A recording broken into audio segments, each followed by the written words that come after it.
Kubor ka Batisi TV. Lawan Rashapi da ka Frank Motors.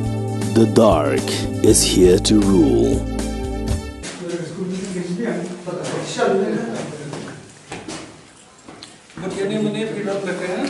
UMLA jong kamau kerawat constituency uba Renikton tongkar ubala Jingjurip ya Presbyterian Upper Primary School kabadan hakasnong Phlangkynshi Southwest Khasi Hills District ya kabala penyai da district Pindan Slia ulalab ya Shibun ki Jingduna jong kini school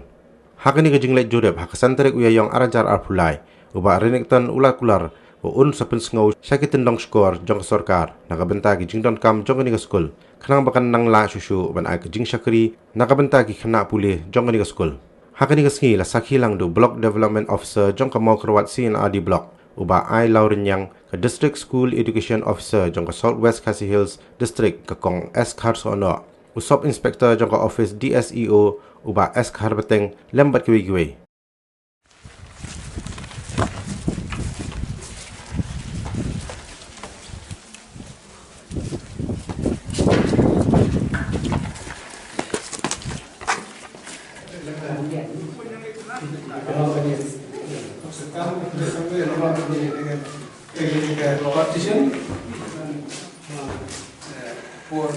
partition floor putih di kamera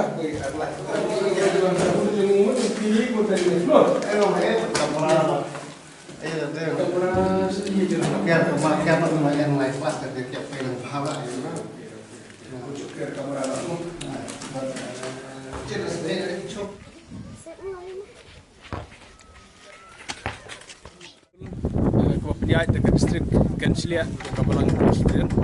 akaba ini kira mak ya kita kita orang ni resident juga di school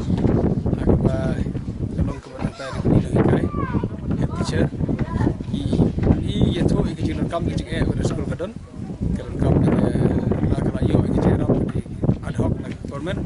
dan lagi kita ikut di building infrastructure ikut kam di school bisa persang menpet kita kilat di kilat merah skim pengilapan ai hoat ni dan lang ne pergi laiwan dekat di DSEO di klik besar orang baru juga department juga education dan district juga jadi suatu baru mentah nak ke sokar ke program pantun bahai di school di ad hoc school like no di government school jadi persang sampai negeri juga empat ke pengilapan le pengilapan pergi musim dia pengilapan school kita sampai di national persiang aku di school ini anak masuk di school kalau anak Islam kina hikai kira dosawut kina kena rupiah dan di bagi lah pengerap di school kena ini bagi sekolah niat kapas lalu orang itu bah idon hendak dengan government idon kena LP kepanggil ada monthly kena ke school building mana dan ingin padon ke upper primary kalau kam harus kata kena ke upper primary ini kena benek kena benar kerang bah kata ke school government ke LP government LP school juga government